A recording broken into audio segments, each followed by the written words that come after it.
Hi friends, ನಾನಿವತ್ತು ಪುಳಿಯೋಗರೆ ಮಾಡ್ಕೊಳ್ಳೋದು ಹೇಗೆ ಅಂದ್ಬಿಟ್ಟು ತೋರಿಸ್ಕೊಡ್ತಾ ಇದ್ದೀನಿ. ಮೊದಲಿಗೆ ನಾನು ಸ್ಟವ್ ಮೇಲೆ ಒಂದು ಪಾತ್ರೆನ ಇಟ್ಬಿಟ್ಟು ಅದಕ್ಕೆ 3 ಸ್ಪೂನ್ ಆಗುವಷ್ಟು ಎಣ್ಣೆ ಹಾಕ್ಕೊಂಡಿದ್ದೀನಿ. ಇವಾಗ ಎಣ್ಣೆ ಕಾದ ನಂತರ ಅದಕ್ಕೆ ನಾನು ಶೇಂಗಾ ಬೀಜನ ಹಾಕ್ಕೊಳ್ತಾ ಇದ್ದೀನಿ.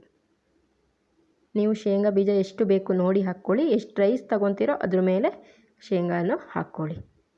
ಇದನ್ನು ಇವಾಗ ಚೆನ್ನಾಗಿ ಎಣ್ಣೆಯಲ್ಲಿ ಫ್ರೈ ಮಾಡ್ಕೋಬೇಕು. ಇದು ಹೇಗಂದರೆ ಸ್ವಲ್ಪ ಕಲರ್ ಚೇಂಜ್ ಆಗೋವರೆಗೂ ಕೂಡ ಫ್ರೈ ಮಾಡ್ಕೋಬೇಕು. ನೋಡಿ, ಇದು ಇವಾಗ ಕಲರ್ ಚೇಂಜ್ ಆಗಿದೆ. ನಾನು ಎತ್ತಿ ಒಂದು ಪ್ಲೇಟಿಗೆ ಹಾಕ್ಕೊಳ್ತಾ ಇದ್ದೀನಿ. ನಾನು ಅದೇ ಎಣ್ಣೆಗೆ ಇವಾಗ 1 ಸ್ಪೂನ್ ಆಗುವಷ್ಟು ಸಾಸಿವೆನ ಹಾಕ್ಕೊಂಡಿದ್ದೀನಿ. ನೀವು ಎಣ್ಣೆ ಬೇಕಾದರೆ ಇನ್ನೂ ಸ್ವಲ್ಪ ಸೇರಿಸ್ಕೋಬೋದು. ನಾನು ಎಣ್ಣೆಯನ್ನು ಸೇರಿಸ್ಕೊಂಡಿಲ್ಲ. ಹಾಗೆ 1 ಸ್ಪೂನ್ ಆಗುವಷ್ಟು ಉದ್ದಿನಬೇಳೆ, 1 ಸ್ಪೂನ್ ಆಗುವಷ್ಟು ಕಡಲೆಬೇಳೆ ಕೂಡ ಹಾಕ್ಕೊಳ್ತಾ ಇದ್ದೀನಿ. ಇದು ಕೂಡ ಸ್ವಲ್ಪ ಕಲರ್ ಚೇಂಜ್ ಆಗೋವರೆಗೂ ಫ್ರೈ ಮಾಡ್ಕೋಬೇಕು. ನೋಡಿ, ಇದು ಇವಾಗ ಈ ಥರ ರೆಡಿಯಾಗಿದೆ. ಇದಕ್ಕೆ ಇವಾಗ ನಾನು ಒಂದು ಸ್ವಲ್ಪ ಕರಿಬೇವಿನ ಎಲೆ ಹಾಗೆ 1 ಒಣಮೆಣಸನ್ನ ಹಾಕ್ಕೊಳ್ತಾ ಇದ್ದೀನಿ.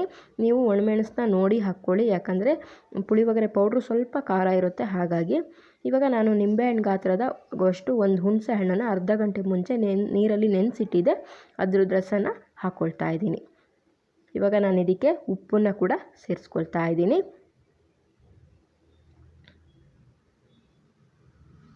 ಉಪ್ಪನ್ನ ಹಾಕಿಬಿಟ್ಟು ಚೆನ್ನಾಗಿ ಒಂದು ಸರಿ ತಿರ್ಗಿಸ್ಬಿಡಬೇಕು.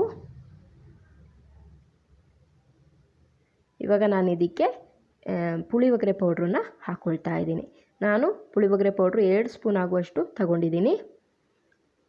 ಹಾಕ್ಕೊಂಡು ಇದನ್ನು ಕೂಡ ಇವಾಗ ಚೆನ್ನಾಗಿ ಮಿಕ್ಸ್ ಮಾಡ್ಕೋಬೇಕು.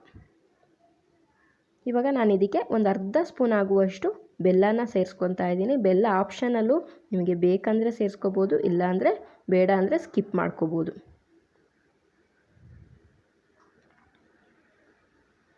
ಇವಾಗ ಇದಕ್ಕೆ ನಾನು ಸ್ವಲ್ಪ ಕೊತ್ತಂಬರಿ ಸೊಪ್ಪನ್ನ ಮೇಲಕ್ಕೆ ಹಾಕ್ಕೊಳ್ತಾ ಇದ್ದೀನಿ.